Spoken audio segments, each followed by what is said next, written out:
All right, this is a very unique start to today's Dodge Garage download because I need you to help us go shopping. Okay. Today's subject is a guy named Drew, and he has had some epic cross country adventures in this old beat up Dodge van that he's named Larry.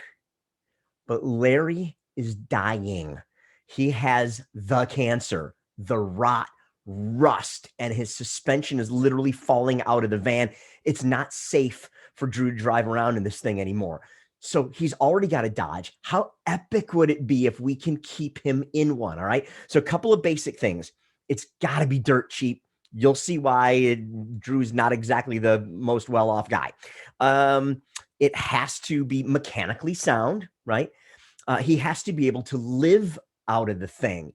So whether that means it's completely gutted, like Larry used to be a work van, you'll see again when you watch this episode. And then it has to be, it would certainly be preferred to be relatively rust free because rust is what got him in this rough position to begin with. All right.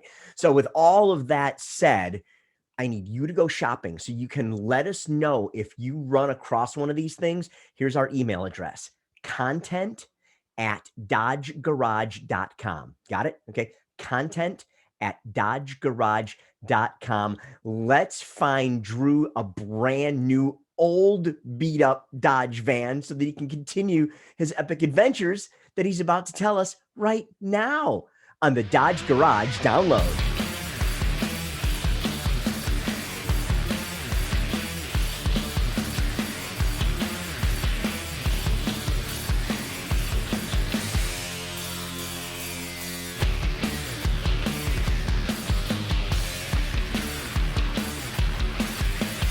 How the hell did you even come up with this idea? Where did this come from? Oh gosh. Yeah, after college, I was really struggling with what I really wanted to do, what actually interests me, what brought me joy. And I just really couldn't get into it. I couldn't get into what I was studying. I was studying marketing and advertising. I studied architecture, and just none of it really clicked. But one day this van showed up on the corner. It just showed up on the corner. I was doing some chores, and it was there. I'd gotten my tax return that year for like $1,400, and that was exactly how much this van was. Like it was surreal how like what kind of sign it felt like a sign, at least. So let's you know talk about the van too, because it's Larry is a 2001, right? Dodge Ram. yes. Uh, I mean, a gazillion miles on the thing. What's the story on it? What kind of shape was it in when you stumbled across it? Yeah. Larry is an absolute rust bucket. I mean it had just fallen off the sides. It's actually got a rain gutter that's been screwed onto the side to cover this huge rust spot. I mean, just it was an old school transport van where they were moving like supplies and stuff, and it was sold on auction to this guy. His name was Larry, by the way. um, Larry and his wife were actually planning on doing something very similar.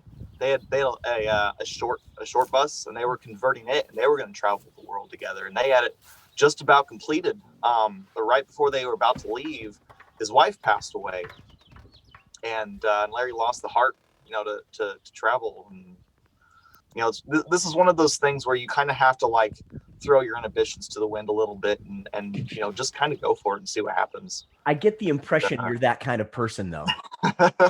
Yes, and certainly more so as I've lived this life. I've kind of leaned into that even more. Um, so yeah, Larry kind of gave me my dream, and so I named the van after it. It's like I said, it's covered in rust. The odometer's busted, so I actually don't even know how many miles are on it. The speedometer doesn't work. When I bought it, the gear shifter was all janky, and so you had to like enter a special code to like put it into drive. Um, and of course, it's picked up a lot more issues since then. But I mean, just like talk about a fantastic like first vehicle to like get into this kind of lifestyle. Yeah. Like you don't need a $30,000 Sprinter to go out and live this life. Well, it's And funny you mentioned that because so I've got a buddy of mine that I actually race cars as a hobby, and he and his wife have got one of those super beautiful, brand new custom outfitted sprinters, and the thing's amazing, but it's six figures. I mean, it's mm, insane how much money, and really, at the end of the day, they're after the same thing that you're after, and that's experiences. yeah, yeah, and I've met so many travelers, living this lifestyle, and so many other people living in their vans or living out of buses. I've met quite a few people living out of their cars. You can do this in any sort of fashion. RVs, they're just like people. These kind of people they're just like-minded. They want to get out and they want to experience the world. They want to meet interesting people, and we come from all walks of life. I was just moving furniture before this, but one of my dear friends was an engineer, and was doing um, precision solutions for like big companies, and was making a lot of money before. And you know at 49 years old, he decided, none of that stuff was really making him happy. And so he sold the business, he sold all of his cars, his big house, and he moved into, a nice vehicle. I mean, he's got the money for it, but, he gets to do the same exact thing now. He's found that freedom. And so that's really exciting. That's really exciting. You don't need to have a lot of money, but also, if you got the money, go for it. Just do it. Yeah. Well, so you've been across the country now. You said you're from Indiana. You wound up, but you've gone all across the country in this thing. And when I stumbled across your Instagram feed a while back, you and Larry were about to go to Mexico. What Oh, happened? it was a little heartbreaking. A little heartbreaking. Yeah, so Larry's been having some suspension issues lately. And the mechanic out there in California uh, noticed that the brackets that were holding the control arms in place were just about rusted out, just completely. It surprised me how bad of a condition these things are in. Yeah. I asked him if there was anything that he could do to fix it, and frankly, the whole entire like underside, the whole frame is just covered in rust, and there was nothing that they can weld it to hold it back in place. So unfortunately, without putting several $1,000s into a fix that might not even solve the issue, or might not cover all the underlying issues. I decided this is probably the end, probably the last bit. So Yeah. Golly, you're gonna have to bring a tear to your eye, man. You're gonna have to junk them. it really hurts. It hurts. Yes. Larry's become a dear traveling companion of mine. Has picked up a lot of personality. I get a kick on Instagram when people are saying go Larry, and they're connecting to the van as much as myself, and it's really all part of it. So it's been touching. I bet. So, do you have a favorite place that you've been across the country with them? Oh gosh, I've taken this van to some precarious places. Um, One of my favorite places was Glacier National Park when I was living up in Idaho. It was a short 3 hour drive, 4 hour drive away, and so I got to spend a lot of time out there. And I'll tell you what, the mountains are just incredible. Just incredible. The road that they have going across that's called Going to the Sun Road, and it fits perfectly because you get up there and you just see mountains just thousands of feet above you, and you can look thousands of feet below you. It reminded me of that scene from Jurassic Park where they're flying over into the island, and they see this huge like forested island. That's what it reminded of me, just Yeah. like the grandiose of it. So that was really cool. Of course, some of my absolute favorite camping was all done in Arizona. I mean the landscape and the nature out there is just so diverse, and you can get whatever you want out there in just that one state. I will agree with you about Arizona. Folks think that Arizona is just Phoenix, or two seconds, right? And they That miss is so so true. much. That's what it is. It's true. That's what people think. And they miss so much. I mean, you get up in the mountains and it's unbelievable. It's so beautiful. Mm-hmm. Yes, the mountains. We stopped off on a cliff edge. I've got photos of the van literally parked on the edge of a cliff out in Arizona, and you can just see ponderosa pine forest for miles and miles below you until and right in the very back you have the red cliffs of Sedona. I mean, just picturesque, just gorgeous. It's And you get away from a lot of the people. Now, I don't know how much that has to do with COVID.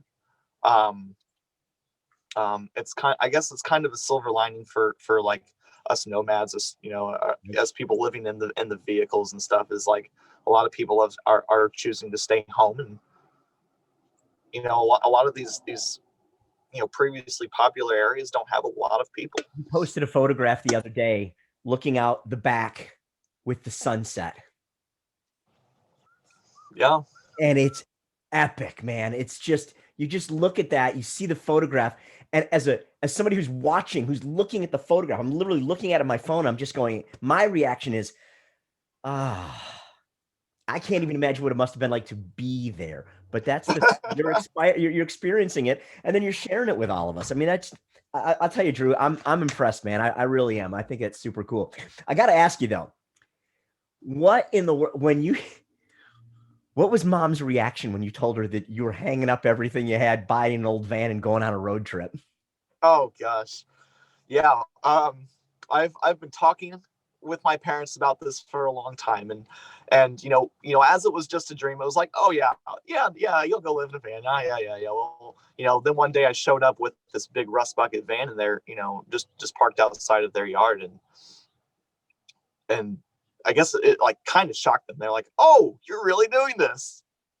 Yeah, I'm really doing this. Yeah. So it's been a lot of, for them, it's been a lot of trying to cope with it and really understand it, because my parents have lived a long life, working up, with their companies, and building their own businesses and living this lifestyle, this suburban lifestyle, and living out of a van just does not make sense with them.